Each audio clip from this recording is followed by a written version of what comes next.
నమస్తే. Welcome to legend TV.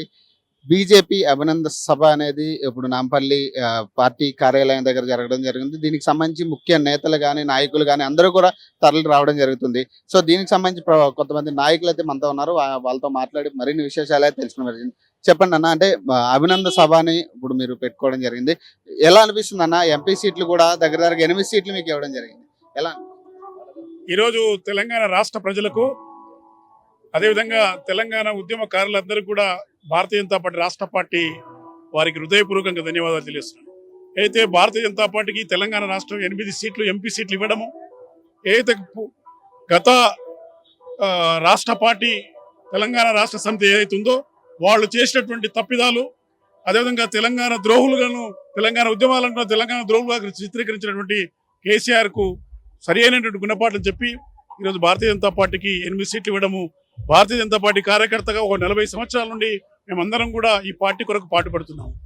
నా పేరు కడారి జంగయ్య యాదవ్, రాష్ట్ర బీజేపీ కార్యవర్గ సభ్యుని. ఇటు ప్రభాకర్ రెడ్డి గారు జనసంఘ నుంచి కూడా పనిచేస్తున్నటువంటి వ్యక్తి. ఈ రాష్ట్రంలో తెలంగాణలో ఇంత పెద్ద మెజారిటీ ఇచ్చినందుకు రాబోయే రోజుల్లో కూడా అధికార దిశగా ఈ రాష్ట్ర ప్రజలు మాకు అందిస్తారని చెప్పేసి ఆశిస్తూ నిజంగా కూడా తెలంగాణ రాష్ట్ర ప్రజలకు ధన్యవాదాలు తెలియజేస్తున్నాను. 7 నెలలు అవుతుంది ప్రభుత్వం వచ్చి, ఇప్పుడు కాంగ్రెస్ ప్రభుత్వం వచ్చి. ఎలా ఉందంటారు? పరిపాలన పరంగా ఎలా ఉంది? అంటే కొన్ని వివాదాలు కూడా జరుగుతున్న పరిస్థితి మనం చూస్తున్నాం. సో మీకు ఎలా అనిపిస్తుంది? అంటే బీఆర్ఎస్ పార్టీ వెళ్ళిన తర్వాత అదే వివాదాలు కంటిన్యూ అవుతున్నాయి, ధర్నాలు కూడా కంటిన్యూ అవుతున్నాయి రాష్ట్రంలో. మరి దానికి ఎలా చెప్తారు? 7 నెలల నుంచి అన్నారు, 6 గ్యారెంటీలు అన్నారు. 6 నెలలు అయినాయి, 7 నెలలు అయినాయి. 6 గ్యారెంటీల్లో ఒక గ్యారెంటీ అమలు కాలే. ఆ జీరో బిల్ ఒకటని చెప్తారు, అవి సగం మందికి వస్తున్నాయి, మిగతా సగం మందికి రాలేవు. ఆయన అన్ని ఉత్త పొడిలు, ఆయన కాంగ్రెస్ వాళ్ళ అన్ని పొడిలు. ముఖ్యమంత్రి గారు కానీ మిగతా మొత్తం ప్రభుత్వం ఏర్పాటైంది దొంగ హామీలతోని అన్ని తీసుకొచ్చి బయటికి ఓట్లు సంపాదించి గవర్నమెంట్ తెచ్చుకున్నారే కానీ వాళ్ళు ఎటువంటిది లేదు. ఇప్పుడు రాబోయే రోజులలో బీజేపీ ప్రభుత్వం ఏర్పాటు చేస్తుంది. దాని దిశగా ఇది ముఖ్యంగా సూచనలు. ఇవి 8 మంది ఎంపీలు రావడం శుభసూచకం. ఇది రాష్ట్ర ప్రజలకు, తెలంగాణ రాష్ట్ర ప్రజలకు ఈ శుభసూచకం. మంచి రోజులు రాబోతున్నాయి. మోడీ గారి ఆధ్వర్యంలో, అమిత్ షా గారి ఆధ్వర్యంలో, ఇక్కడ నాయకుడు కిషన్ రెడ్డి గారు, బండి సంజయ్ కుమార్ గారి ఆధ్వర్యంలో మంచి రోజులు రాబోతున్నాయి. వాళ్ళు ఎటువంటి ఏ ధర్నాలు కాదు, ఇంకా ముందు వాళ్ళు ఏ హామీలు కూడా అమలు చేయని పరిస్థితి ఉంది. అక్కడ బడ్జెట్ కూడా వాళ్ళ అనుకున్న ఇది లేదు. కేసీఆర్ ప్రభుత్వంలో చేసినవి వీళ్ళేదో చేస్తాం, అది చేస్తాం, ఇది చేస్తాం అన్నారు.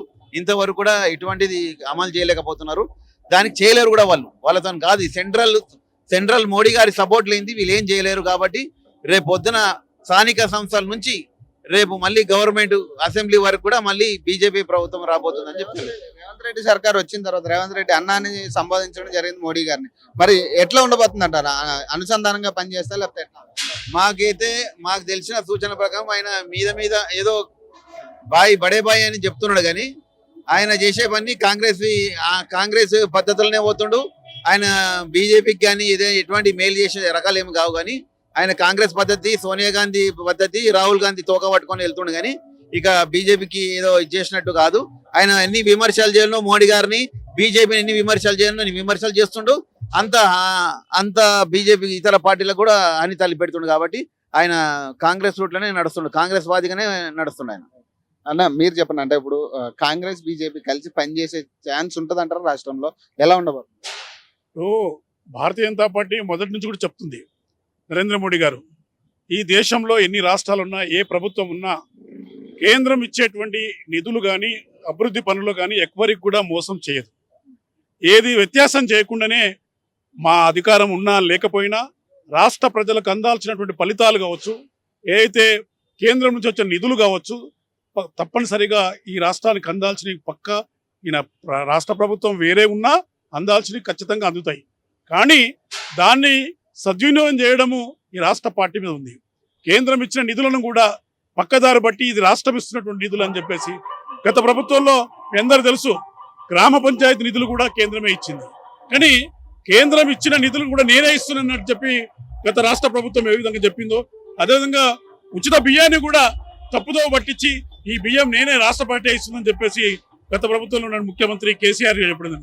అది కేంద్రం ఇచ్చినా కూడా రానున్న రోజుల్లో కూడా ఈ రాష్ట్రం కూడా కేంద్రం చెప్పాలి. రాష్ట్రం చేసే అభివృద్ధి రాష్ట్రం చెప్తే ఖచ్చితంగా రాష్ట్ర ప్రజలు కానీ ఇటు అందరూ కూడా మంచిగా ఉంటారనే ఉద్దేశం. మీరు చెప్పండి, అంటే రాష్ట్రంలో 8 ఎంపీ సీట్లు రావడం జరిగింది బీజేపీకి. సో 8 ఎంపీ సీట్లు రావడం జరిగింది బీజేపీకి. మరి మీ అభిప్రాయం ఏంటిదండి? 8 సీట్లు చాలా గొప్ప విషయము. ప్రజల తీర్పును మనం ఆస్వాదించాలి. వీళ్ళు కాంగ్రెస్ వాళ్ళు ఏం చెప్తున్నారంటే బీఆర్ఎస్ వాళ్ళు బీఆర్ఎస్ గెలిపించిందని చెప్తున్నారని. కాంగ్రెస్ అంత బట్టెబాజీ మాటలు దేశం లోపల ఇంకొకరికి రావు. నేను గత జనసంఘపటి నుంచి కూడా మామూలు కార్యకర్తగా చేస్తున్నాము. ఏదన్నా చిన్న ప్రజలకు సాయం చేయాలంటే అసలు వాళ్ళతో సాధ్యం కాకపోయేది. కాంగ్రెస్ వచ్చిందంటే ఇప్పుడు అంతా అయోమయంలో ఉన్నది. వీళ్ళు ఇచ్చిన హామీలను నెరవేర్చాలంటే కష్టము. అది కేసీఆర్ కే సాధ్యం కాలేదు, వీళ్లకు అస్సలకే కాదు. ఈ కొన్ని రోజుల లోపల అస్సలు బట్టబాజీ మనం బయట పడుతుంది. ప్రజలను నమ్మించి అధికారంలోకి వచ్చిండు కానీ ఇప్పుడు భారతీయ జనతా పార్టీ కార్యకర్తలు ఊరుకోరు. మీ హామీలు నెరవేర్చేదాకా మీ ఎంబడి తలుగుతారు. మీ ప్రభుత్వాన్ని నాశనం చేసే వరకు వినరు. థ్యాంక్ యూ అన్న.